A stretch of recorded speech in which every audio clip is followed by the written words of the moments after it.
Welcome back to the She's Crafted to Thrive podcast. I'm your host, Nikita Williams, and I am so excited that you're about to listen to the series, How to Grow a Creative Business While Living with Chronic Illness.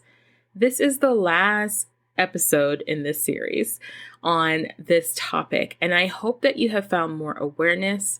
I hope you have given yourself more grace. I also hope that you've seen how you can make adjustments in your business so that your mindset and your body are actually working with your business versus your business working against you. I hope that this last episode or this last part of this series helps you to look at different tools you may never have thought of using intentionally to help you grow a more holistic and impactful business. All right, before we hop into this last part of the series, I want to invite you to jump on a free Coaching for Clarity call with me. Every person that I've ever worked with in this Coaching for Clarity call walks away with a golden nugget that serves their life and their business in such a wonderful way. What I want to invite is the woman who knows she's ready to start running her business in a way that honors her pace and her reality of life, and that her life and her business are working in harmony together. That her business actually serves her life and that she's so excited about it. If you're looking to pivot or grow, or you feel like you've plateaued, or you feel like you're constantly picking up and starting over again because of living with chronic illness, I want you to book this call. I want you to book this call if you've been sitting at the same income level for the last 6 months or so, around that $1,000 or $2,000 mark, and you're wanting to grow, but you're feeling a little bit anxious of what that might mean for your spoons. I want you to hop on a call with me. It's free, and I'm really there, and it's really designed to help you get to that next step in your business with a way that helps you feel more aligned, have more spoons, and feel more excited about the possibility of you reaching your goals in a way that honors your reality of living life with chronic illness.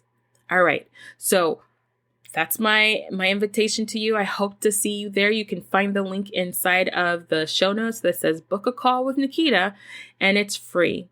All right, jump into this last part of the series, how to have a holistic approach to creating more ease and comfort to increase your impact and results in your business as a chronic warrior. Stay tuned.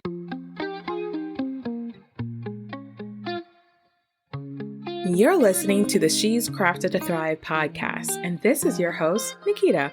On this show, we're talking about what it's like to start, grow, and scale a business while living with chronic illness.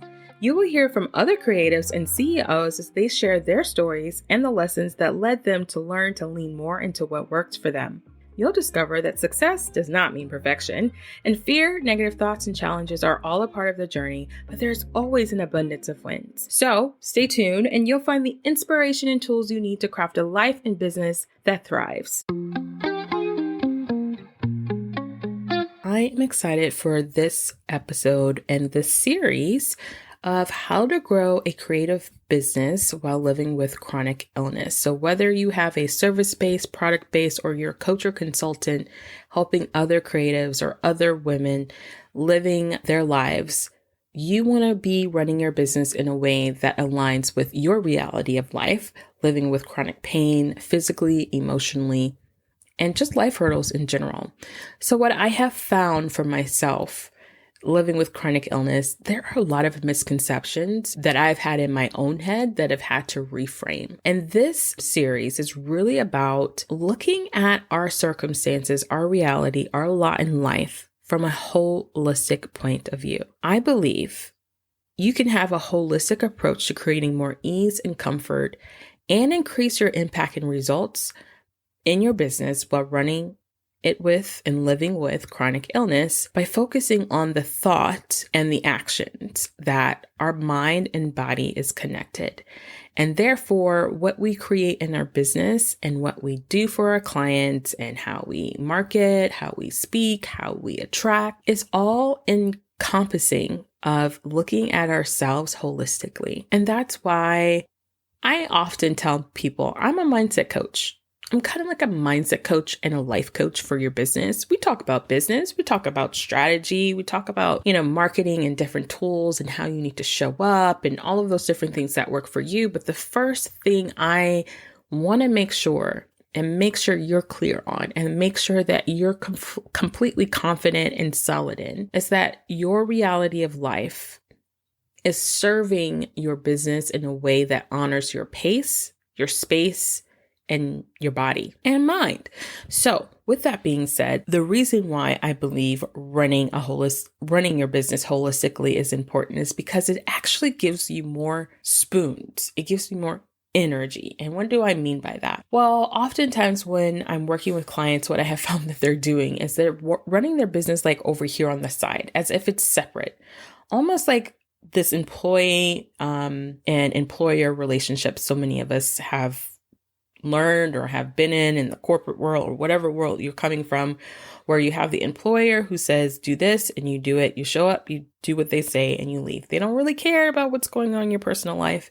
And honestly, most of us, and for most of the women I've talked to who start running their business or want to start their own business, is because they want it to have the flexibility to honor their reality of life, honor their ups and downs, right? And for some reason in our businesses, once we get started, and I say for some reason, there's a very real reason, we start to run our businesses very much like the employer and employee relationship when it comes to our business being the employer and our body being the employee. And what do I mean by that? Well, when we are in that thought process of employer and employee, the employer is dictating what it is that we need to do, when we need to show up, what we got to do, telling you when you can take vacation, telling you when you have your lunch breaks, telling you when you do all of those different kind of things. Also, they don't want to hear whether or not, it's a bad day. And they're like, if you don't got any more vacation time, you're not getting no vacation. It's also being like, we don't want to be all up in your drama. We just want you to come up to work and do your job. And we're happy that you did it. And here are some quote unquote benefits, which really is a paycheck. And then we on the inside are like dying slowly, right? But that same mentality is often where I find my clients in their business. Their business is held to this employer state. Their business somehow is starting to tell them when they can work, how they're going to work, how they're going to market. It's dictating all of the things that are happening in their life. It's the thing that's telling them how long they're going to work. And it's the thing that's telling their clients, like, be open and free. And I'm going to have no boundaries, no settings. I'm going to allow people to make those choices for me. And it baffles me, but it totally makes sense why this happens. And I have been in that boat myself thinking, oh, this is how you're supposed to do it. You're supposed to treat your business like you would if you were working for an employer. But you guys, the magic here is realizing that you are the employer. You get to decide when you show up. You get to decide when and who and how much time and your vacation and how you're going to show up. You get to choose that.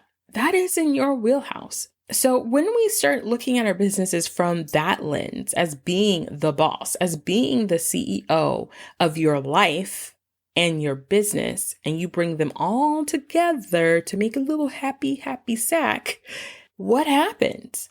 Your shift of mindset shifts and changes.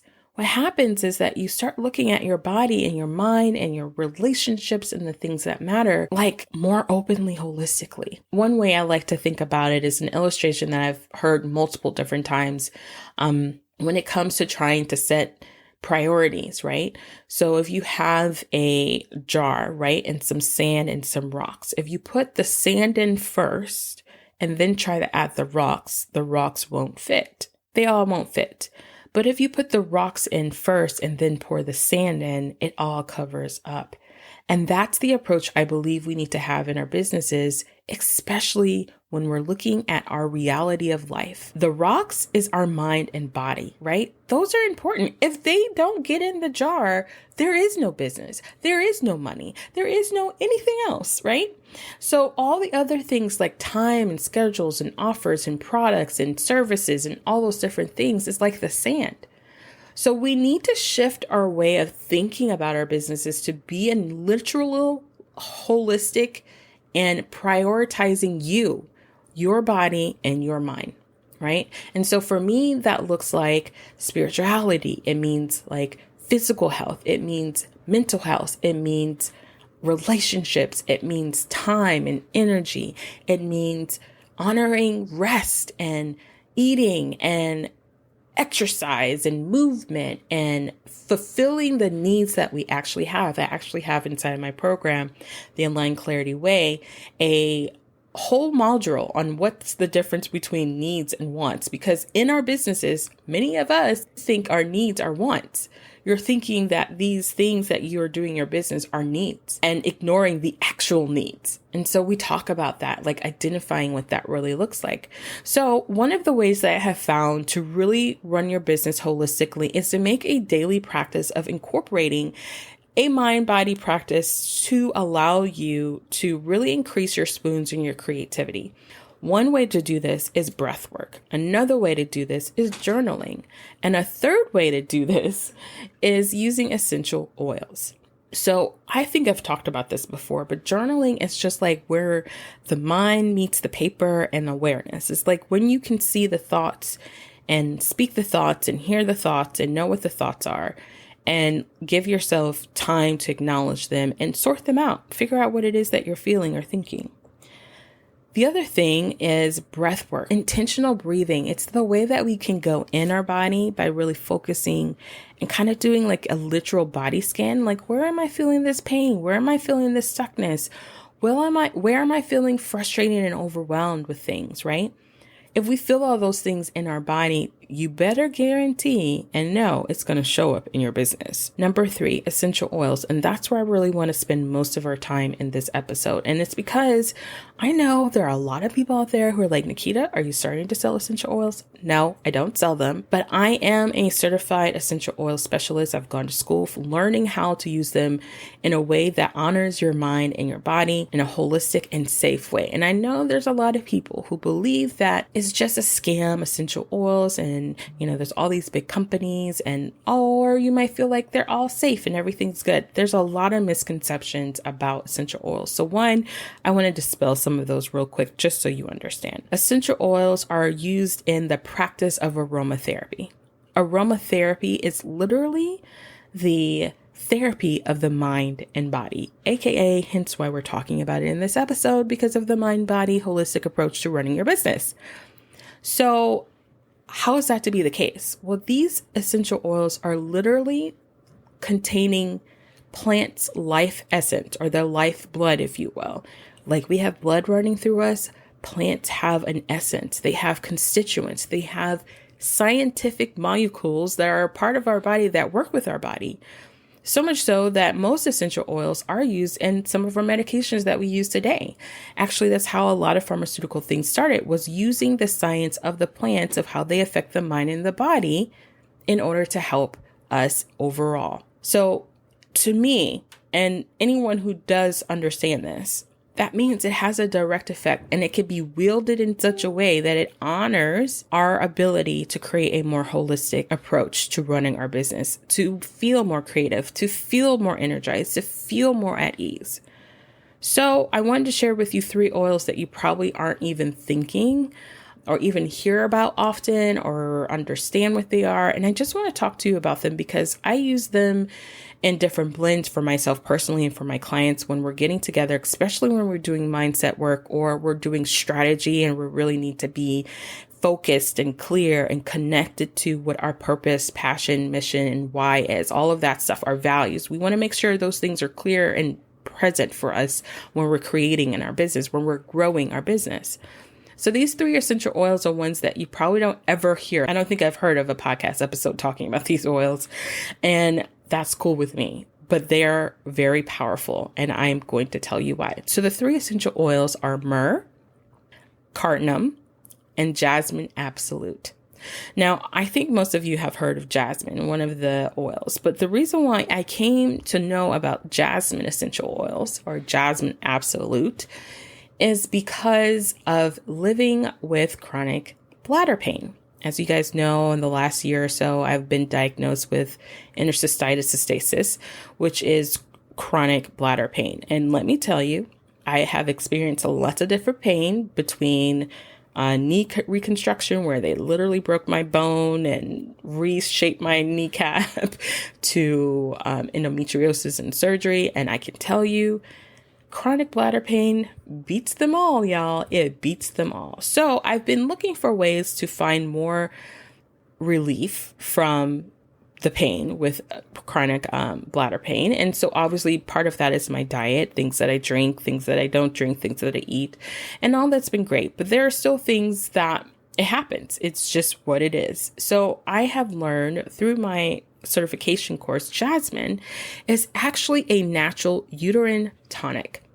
It helps improve the circulation in the uterine wall, which is really interesting because it helps with the flow of blood in that area. And when you have chronic things, usually it's inflamed and anti-inflammatory, and can kind of get stuck in those areas. And I have found it to be one of the most potent ways for me to manage the pain. It can bring my, 7 to a 5 or 4, which that's huge for me because usually I'm living every single day at a 4. That's just where my pain level is. And I'm just used to it. So probably for most people, it's probably like a 10 or 8. But for me, it's a 4. Sometimes it's a 3-ish, but it's pretty high. I have a high tolerance for pain. But Jasmine is more than just a great thing to help me with my chronic bladder pain. It is also has constituents in it or molecules or science-based things that work or synergy that works with our body that helps release stress. It's an antidepressant.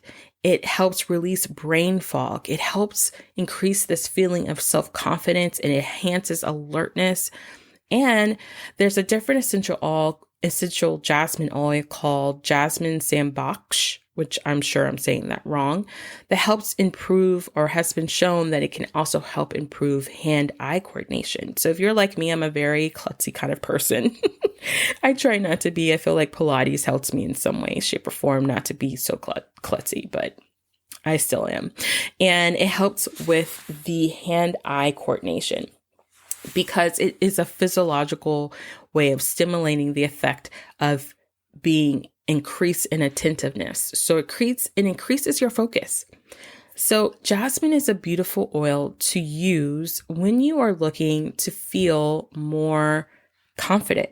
We're wanting to release some of that brain fog. So this is an essential oil that I use with my clients to do deep breath work right before a strategy session so that we can clear. And also I also deal with some pain since it is an antidepressant and it also has some analgesic. So y'all know I'm getting very scientific-y in here, but basically it can be pain blocking for certain things. It can reduce the amount of pain that you feel.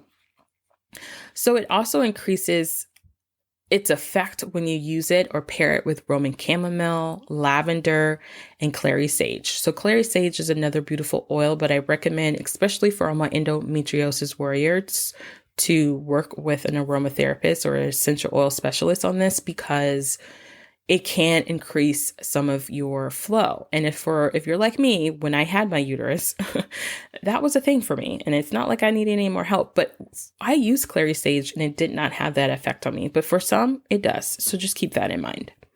So jasmine is a beautiful oil. You have to be careful that you get one that is wild harvested and organic because they have been found to be adulterated because it is a quite expensive, very expensive oil if you buy it from any place. So if it's really cheap, I can guarantee you it's not wild harvested or organic. So just be careful. So the next oil is another essential oil that I love the smell of. It's like in different Middle Eastern foods, and I think it's even in baklava, and it's cardamom. So it creates a mental clarity. It also helps calm and create balance and harmony holistically, giving a more supportive, head and heart alignment. And we all need that, right? Especially if we're dealing with, trying to figure out what does our business need to look like when it comes to our life? How do we put it in a place that feels like it honors our life and serves our life versus take away from our life? So it really also Cardamom also increases cognitive function for focus and understanding, and again, clarity. So this is another beautiful essential oil that is working to help you have a holistic thought in your mind and in your body, and creating strategy, goals, dreams for your business. It works really well when you pair it with sweet orange or bergamot or any of the citrusy oils. I find that cardamom, since it has that like warm, kind of spicy-ish undertone, it smells really great with another orange sweetness, and paired with like a lovely floral note with jasmine. So a beautiful blend that you could try using in a diffuser when you're trying to get focused or trying to create a plan for your business. Using a beautiful blend of cardamom, sweet orange, and jasmine would be like the bomb diggity. Just telling you. Okay. And then the last oil that I want to share with you is myrrh. Myrrh we all know of it. We've all seen it. It's in the Bible. We hear about it often, but we don't hear about it in the context of business and life, right? So myrrh is very grounding. It is very grounding. It soothes the mind on overthinking and contributes to a sense of peace. So first of all, who of us don't need more grounding and calmness and stillness when it comes to overthinking? When I think about my clients and their business, oftentimes the reason why they feel stuck or the reason why their business is kind of running amok as their employer is because they've overthought because of all the information coming into them, and they don't know what will serve them, what will not serve them. So they're trying it all and trying to do it all. And so when they come to me, sometimes it's really hard for them to be like, but what about this? And but what about that? And what about what they said? We really have to work on calming that mind. And obviously we use breath work and journaling and mindset reframing to embrace that. But myrrh is a great oil to help assist in the more fundamental ways of getting that into your body and your mind. The thing about myrrh, just for safety reasons, it is contraindicated. So it's been shown or researched that it shouldn't be used with those who are pregnant or breastfeeding. It may be fetal toxic. So it's one of those oils that has a safety concern that you want to make sure you're checking in with your health coach or with your aromatherapist, specifically aromatherapist or essential oil specialist, someone who's been trained, and also asking your doctor, hey, I'm thinking about using myrrh. The same thing for all of these oils. Make sure you check in with your doctor to see if any of these things will be not something they want you to take. The other beautiful thing about myrrh is that it works really well and when you pair it with frankincense, lavender, or helichrysum. Now, the reason why they work really well with that is because of the beautiful synergy between frankincense, lavender, and myrrh. Is that frankincense is meant to like trigger a focus, a clarity. Like there is, I can't think of the word right now, an actual constituent that is in there that allows the brain to get more focus. It helps bring that into more clarity and focus. And I often hear a lot of people say, oh, I use frankincense at night to go to sleep. I'm like, oh my goodness, you must have wild, vivid dreams. And it's probably true. I can say that for myself. Recently, I have used it because it was in a blend that I was using at night, and my dreams have been so vivid. I'm like, oh my goodness. So you want to be really careful when you use these essential oils. To a degree, you will have some effects on this clarity if you use it with frankincense and lavender. It's just a beautiful blend. So the reason why I wanted to share this with you is that we as chronic illness warriors need all of the tricks and spoons and extra things to help us to feel and be more peaceful, more focused, more productive, more creative by empowering our minds and our bodies to, one, be connected. There's a lot of work out there that works on the somatic or just the parts of your body you have control within your body. And then there are some people who are only working with the mind part of it, or just the things that you must be doing. And I have found that working your business and life holistically allows you to grow with more ease. My clients have said to me, the moment I started to incorporate mindset work and aromatherapy, that they felt more complete in moving forward with their shifts and their growth in their business. And they happen more fast. They happen more quickly. And that's totally makes sense because, of course, when you are working with your body versus against it, and you're taking it into account and you're acknowledging it needs this extra support or needs this support, love, and care in general, and you're allowing your business to work around that, you create more joy, you create more sustainability, you create more focus, you create an easier way to create impact and results in your business when you take full advantage of honoring where your body is and how important it is to what you do. So that is my tip for today. It's really just to lean into identifying certain areas of your business where maybe you have neglected you. Maybe you have neglected how you want to show up because you think that, well, I have to have an open schedule because nobody will book with me. Or maybe I have to, price this low so I can get so many clients. But you feel exhausted and tired, and maybe your work is suffering because your body is. Maybe you have been running your business fine and you're about to scale it and you're like, I don't think I can scale it. And so you're having this self-sabotaging thing happening that you don't even know that's happening, where you're like, you start to go and then you're like, or your body starts to have a fight, or you start to have a flare up and it's like, man, every time I start to do this, your body's trying to tell you something. I'm telling you, your body's trying to tell you something.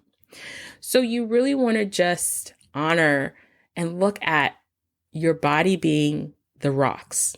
Your body and your mind are the rocks that go in that jar, and everything else will fit in when you take care of it first. It holistically works when you put all of the things in. You put the rocks in first and you put the sand over it. It looks perfect. It looks like it's supposed to be there together. And that's how you want to be running your business. That's how you sustainably grow your business. That's how you don't end up burnt out or in the hospital. That's also how you run your business even when you have a flare up or when life hurdles happen. It's because you've been running in a way that honors you and your life and your mind and your body. Can we do that more? Can we find ways to do that more? That's my challenge to you after this episode. And I want to thank you so much for joining me for this series. And what I would like to say, this series was really designed to help you look at your business differently, look at your mind and your body differently, and hopefully come to this conclusion that the reason why you may not be getting to where you want to be is that you've been not paying attention to your body and your mind in a way that honors your life, and your business is not serving it. I hope you look at this series as a way to tap in more into what matters most, right? So that you feel in more alignment. And as always, I hope you enjoyed this. Come back. Obviously, might be the end of the series, but this is not the end of the podcast. I have so many other interviews coming up and so many other podcast episodes with just me talking about different things when it comes to your business and your mindset. And I can't wait to continue sharing it with you. If you enjoyed this series or if you enjoyed this episode, please share it with a friend. Tell them to come check it out. Maybe it might shift their mindset so that they can have more impact and ease in their life and in their business. All right, y'all, that's a wrap. Thank you for listening, and I hope this conversation inspired you. Be sure to visit craftedtothrive.com to check out our show notes, connect with our guests, and grab some of those goodies. Join us for the next episode, and in the meantime, remember, yes, you are crafted to thrive.